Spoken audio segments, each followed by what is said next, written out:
Yeah, thanks, Kelly. The long-awaited paper on the central bank digital currency being issued at this time by the Federal Reserve, in which they say that a CBDC could offer a range of benefits and risks. Don't come to any particular conclusion about it, but they say it could offer the general public a risk-free digital money that is free from credit risk, free from liquidity risk, would not replace existing digital money, but would be an addition to it. The Fed will not proceed, as Chair Powell has said, with a CBDC without support of Congress and the executive branch, ideally with an authorizing law. Let me go through quickly what the paper sees as the benefits. It would provide an electronic form of central bank money to the general public, households, and businesses, faster and cheaper payments, and expanded consumer access to the financial system. Many, of course, are underbanked in this country. The risk, well, it could affect the financial market structure, cost and availability of credit, because it could disintermediate the banks if they did it the wrong way, and also how monetary policy works. Now, three things the paper is calling for: privacy protected, intermediated, as in you don't do business right with the central bank, you may do it with digital wallets, and identity verified, so you can protect against criminal activity, among other things. Paper's meant to begin a debate, get public comment. They'll continue to explore a wide range of design options for CBDC.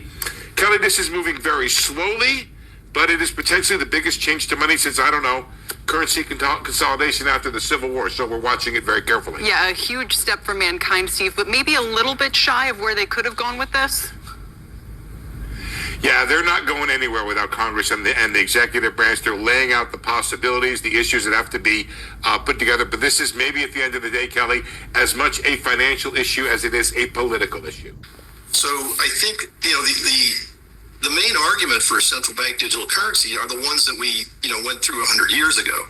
The other thing I would say is that the place that will benefit the most from this is cross-border transactions and global supply chains.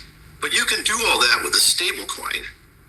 But unfortunately, these stable coins are vulnerable to runs, just like private monies were historically. And Governor Ingves, as I mentioned, the Riksbank was very early. I think it was 2016. You announced that you would do the pilot of the digital currency. How do you think of your role as a central bank in this landscape, sort of both in terms of your own intervention with the pilot, but also in potentially regulating and moderating the kind of innovation we're seeing on the private space? Obvious to us, maybe earlier than in some other places, that we needed to sort of start thinking about these things, because given the technological change that was going on, people were just moving out of cash. And then we sort of started thinking about it kind of in a way that Gary just referred to, because we started looking at what happened actually in the late 1800s. What was the process that produced the division of labor, if I call it that, between central banks and what the private banks were doing back then? And the basic starting point is very, very simple. In the old days, everything was on paper. Now we're moving into another world where nothing will be on paper. Now, when that technological change happens, would we like to maintain roughly the same structure that has been established for about 100, 150 years ago in many, many countries? Or should we just let it go? And then we came to the conclusion that no, we should not let it go, because that would imply that in my country, we would only have private sector money available to the general public. And if history gives us any guidance, that's a bad idea. The e-CNY. I'd be interested, maybe you could give us a little update on the e-CNY, and maybe if you could zoom in and speak specifically about when we'll see the e-CNY move from a pilot into a production system. Thank you, Daniel. Good day, everyone. It's my pleasure to be invited to the Hong Kong FinTech Week, and I'm very happy to join today's panel on retail CBDC. We actually set up a task force to study digital fiat currency early 2014. And we established a digital currency institute in 2016. And in a very same year, we decided to adopt a two-tier operation model, which has been well recognized by the central bank community. And then starting from the end of 2019, PBC has launched the e-CNY pilots or trials in Shenzhen, Suzhou, Xun'an, Chengdu, and scenarios and use cases in 2022 Beijing Winter Olympics. Shanghai, Hainan, Changsha, Xi'an, Qingdao, Dalian joined the pilot since November 2020. As of October 2022, 2021, 140 million individuals has opened their wallets, and 10 million corporate wallets have been created, with transaction volume to totaling 150 million, transaction value approximating RMB 62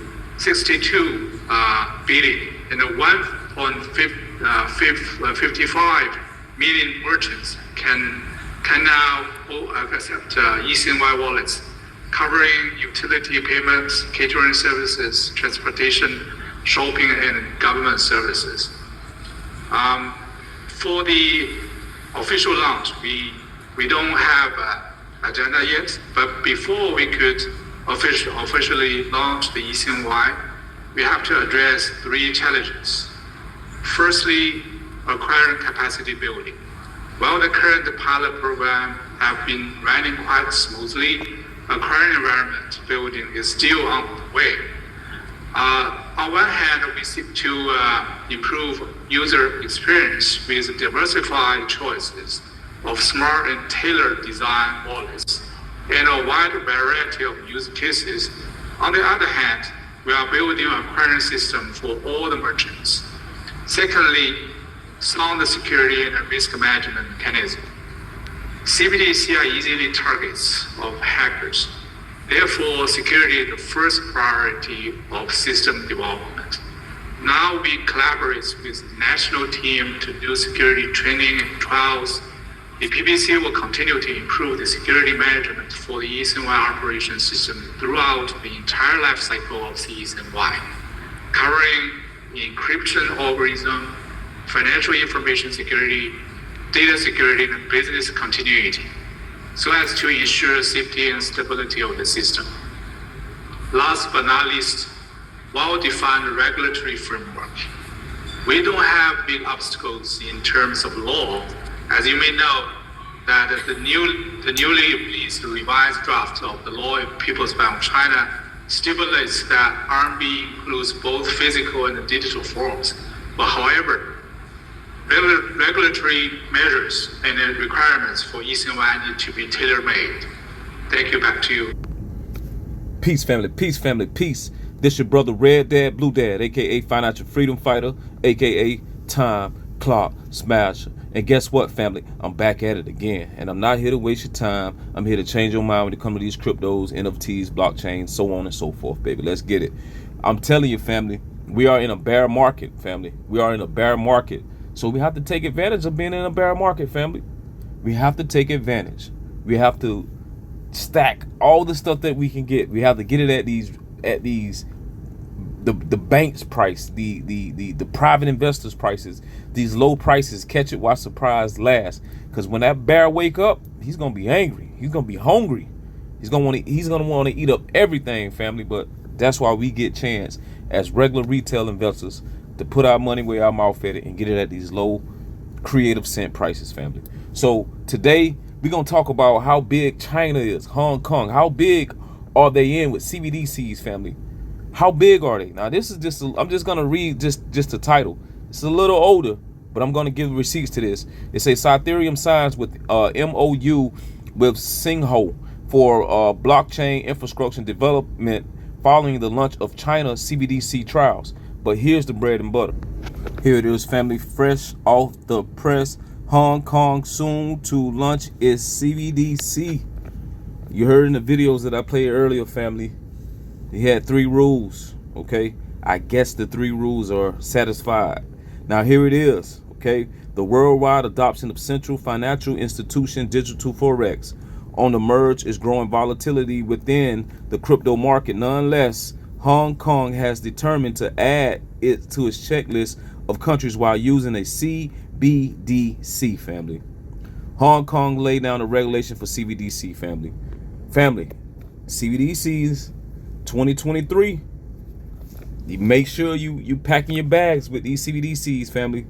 Okay, make sure you got eyes to see and ears to listen. We know how big China is to the world and what they do. Now, if they're using a central bank digital currency, what's use of the dollar, family? You know how much money we so-called old China? What I say, America old itself, but family, if countries like this doing digital currency, then what's use of the dollar? That's all I'm trying to say. Make sure you watch this video over and over again and listen to what they're saying. Now, not only that you listen to what they're saying, make sure you have actions to invest into what they're saying, okay, and what they're doing. So please have eyes to see and ears to listen, family. Hong Kong is now launching a CBDC, family. When this bear wake up, he's gonna be angry and these prices gonna be gone, I'm telling you. So today we're talking about Cypherium, and let's just go over what Cypherium price action is, family. Let's get it. I like showing these price actions, family, for receipts, because in the next 5 to 10 years, these videos that I'm making, everybody else is gonna be caveman. You're gonna go back and see these life-changing prices that you have chance to get into these CBDCs or any other fintech companies pennies on the dollar, thinking that you're late, and you're not late. It's just waking up, family. You're just getting your tickets to get on this train, okay, this rocket ship, family. If you're in the lower 50%, you have chance to 1,000x your money, family. Well, no matter what you put in, you know what I'm saying? You put $1 in, you got chance 1,000x it, family. That's more than what you got. If you got eyes to see and ears to listen, here's something with another low supply, only 540 million available. They only made 804 billion as a max supply. The total supply is 6.8 billion. Our federal government is going to use this, and matter of fact, it's going to be launched soon. Let's check it out.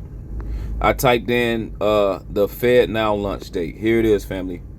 The target for Fed Now, which is using Cypherium, okay?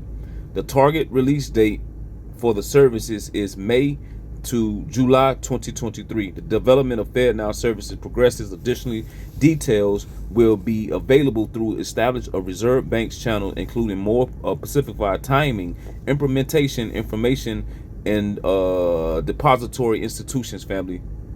You gotta have eyes to see and ears to listen. Cypherium is one of those tokens that you wanna be collecting in this bear market, dollar cost averaging, family. Okay? Data, CBDC, we already know that is on for 2023. We know for a fact CBDC is on for 2023 because here it is. I'm telling you that it's gonna be lunch. The dollar, family, the America's central bank, the Federal Reserve, is launching their CBDC between May and July of 2023. So have eyes to see and ears to listen. When that bear wake up, it's gonna be angry. I'm telling you.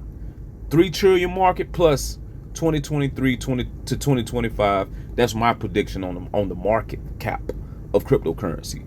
So family, have eyes to see and ears to listen.